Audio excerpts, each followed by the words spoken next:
आज का दंगल इस चुनाव में अब तक के सबसे बड़े चैलेंज को लेकर है।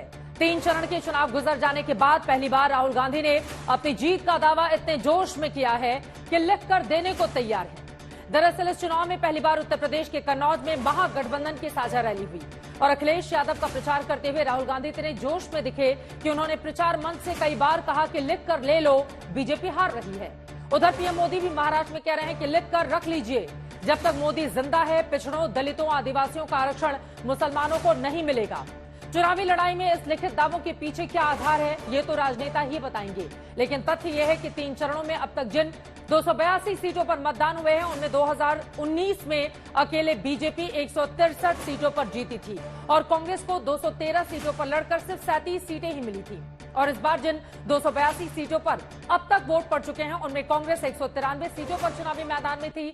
मतलब करीब 90 सीटों पर तो कांग्रेस पहले ही मैदान से बाहर है। फिर भी राहुल गांधी लिख कर देने को तैयार हैं कि बीजेपी चुनाव हार रही है। तो हो सकता है इसके पीछे सहयोगी दलों का आसरा हो। लेकिन सवाल यह है कि आखिर राहुल गांधी को कन्नौज में ही ऐसा जोश क्यों आया कि वो महागठबंधन की जीत की भविष्यवाणी लिख कर देने को तैयार हो गए। जिस यूपी में राहुल गांधी बड़ी मुश्किल से रायबरेली से नामांकन करने पहुंचे, वहां उन्हें अपनी जीत का भरोसा है या फिर समाजवादी पार्टी की जीत का? और क्या यूपी में पिछली बार मिले समाजवादी पार्टी के 18% और कांग्रेस पार्टी के 6% वोट मिलकर करीब 50% वोट पाने वाली बीजेपी को हरा देंगी? चुनावी दंगल में लिखत पढ़त वाले इन्हीं दावों पर आज हम बड़ी चर्चा करेंगे। लेकिन उसके पहले दोनों ही तरफ से किस तरह के दावे किए जा रहे हैं, उसको बताती हुई ये रिपोर्ट देखिए। आजा नमस्कार। बहुत अच्छा लगा मुझे यहाँ आकर। खेती किसानी में से कमाई कैसे कराएंगे? मोदी बनाम इंडिया की चुनावी जंग में 3 चरण के मतदान गुजर गए, तब जाकर विपक्षी गठबंधन ऐसे जोश में दिखा है कि अब चुनावी जीत के दावे लिखत पढ़त के साथ करने को तैयार है। आप गारंटी लिख के ले लो, नरेंद्र मोदी हिंदुस्तान का प्रधानमंत्री नहीं बनेगा। बात खत्म हो गई है। मीडिया वाले नहीं बताएंगे, मगर याद रखो, कोरोना के बारे में मैंने कहा था, याद रखो, नरेंद्र मोदी हिंदुस्तान का प्रधानमंत्री नहीं बनने वाला है। इस चुनाव में झूठ की फैक्ट्री खोल के बैठ गए हैं, झूठ फैलाकर वोट लेना चाहते हैं। इंडिया गठबंधन के दलों के अंदर चुनावी जीत के दावे का जैसा हौसला उत्तर प्रदेश में दिखा, वैसा अभी तक कहीं नहीं दिखा था। और शायद इसकी वजह ये थी कि राहुल गांधी ऐसे मंच से बोल रहे थे जो समाजवादी पार्टी के अध्यक्ष अखिलेश यादव का चुनावी मंच था। मैं आपको लिख के दे रहा हूं, उत्तर प्रदेश में इंडिया गठबंधन का तूफान आ रहा है। आप लिख के ले लो, यहां पे बीजेपी की सबसे बड़ी, देश में सबसे बड़ी हार उत्तर प्रदेश में होने जा रही है। ये चाहे जितनी भी कोशिश कर लें, देश विरोधी ताकतों के साथ मिलकर कितना ही झूठ फैला ले, आपके पास मोदी का भरोसा है, आपके पास मोदी की गारंटी है। और आप लिख के रखिए, मोदी जब तक जिंदा है, मोदी जब तक जिंदा है, एससी, एसटी, ओबीसी में से आरक्षण का रत्ती भर भी हिस्सा मैं किसी भी धर्म के आधार पर नहीं देने दूंगा। ये कन्नौज में इंडिया गठबंधन की पहली आधिकारिक रैली थी। राहुल गांधी जब भी जोशीले भाषण देते थे, मंच पर बैठे अखिलेश यादव और संजय सिंह तालियां बजाने लगते थे। उधर महाराष्ट्र के नंदुरबार में पीएम मोदी इंडिया गठबंधन से लेकर कांग्रेस पार्टी तक को चुनावी चैलेंज पेश कर रहे थे। मैं बड़े जिम्मेवारी के साथ कहना चाहता हूं और दायित्व के साथ कहना चाहता हूं, वंचित का जो अधिकार है, चाहे एससी हो, एसटी हो, ओबीसी हो, वंचित का जो अधिकार है, मोदी उसका चौकीदार है।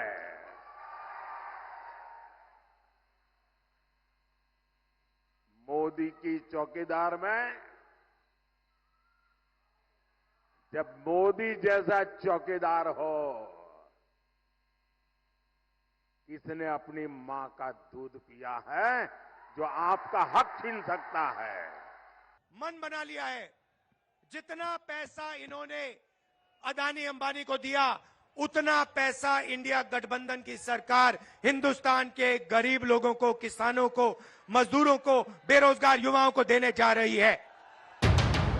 दरअसल पिछले दिनों पीएम मोदी ने आरोप लगाया था कि राहुल गांधी इन दिनों अदानी अंबानी का नाम नहीं ले रहे हैं। पीएम ने आशंका जताई थी कि क्या कांग्रेस पार्टी को टेम्पो भरकर नोट मिल गए हैं। इसके बाद से राहुल गांधी तकरीबन हर रोज अपनी रैली में अदानी अंबानी का भी नाम ले रहे हैं। इसके अलावा इन दिनों राहुल गांधी अपनी हर चुनावी सभा में संविधान की एक प्रति दिखाकर उसकी हिफाजत के लिए चुनाव लड़ने का दावा कर रहे हैं। दूसरी तरफ बीजेपी और पीएम मोदी कांग्रेस को मुस्लिम परस्त आरक्षण नीति बनाने से लेकर दक्षिण भारतीयों को अफ्रीका जैसा बताने तक वाले बयानों को लेकर भी दलित विरोधी साबित करने पर तुले हैं। आज तक ब्यूरो।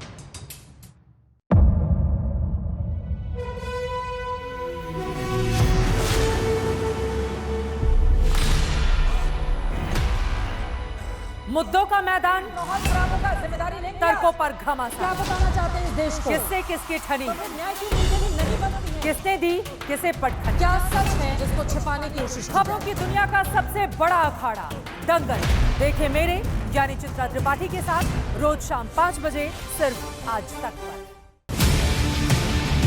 ना पक्ष ना विपक्ष, ना लेफ्ट ना राइट, ना मिर्च ना मसाला, खबरों का बोलबाला,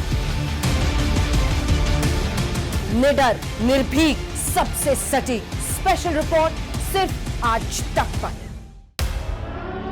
एयर रेड के ये सायरन समय समय पर आपको सुनाई देते। शौर्य की, भारत और चीन के बीच साहस की, सभी बाढ़ग्रस्त इलाकों का हवाई सर्वेक्षण किया है। सरोकार की, गाजीपुर में किसान से बातचीत करें। संघर्ष की, कश्मीर को आगे बढ़ना होगा। संयम की, भावनाएं भड़की या दंगे भड़काए गए। सवालों की, जनता के लिए, जनता के द्वारा, जनता की दस्तक। श्वेता सिंह के साथ सिर्फ आज तक पर।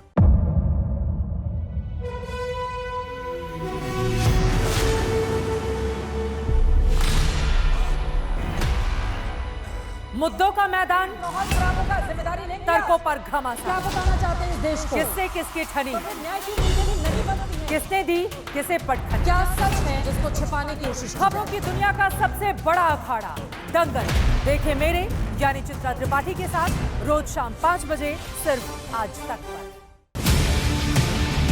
ना पक्ष ना विपक्ष, ना लेफ्ट ना राइट, ना मिर्च ना मसाला, खबरों का बोलबाला, निडर निर्भीक सबसे सटीक स्पेशल रिपोर्ट सिर्फ आज तक पर।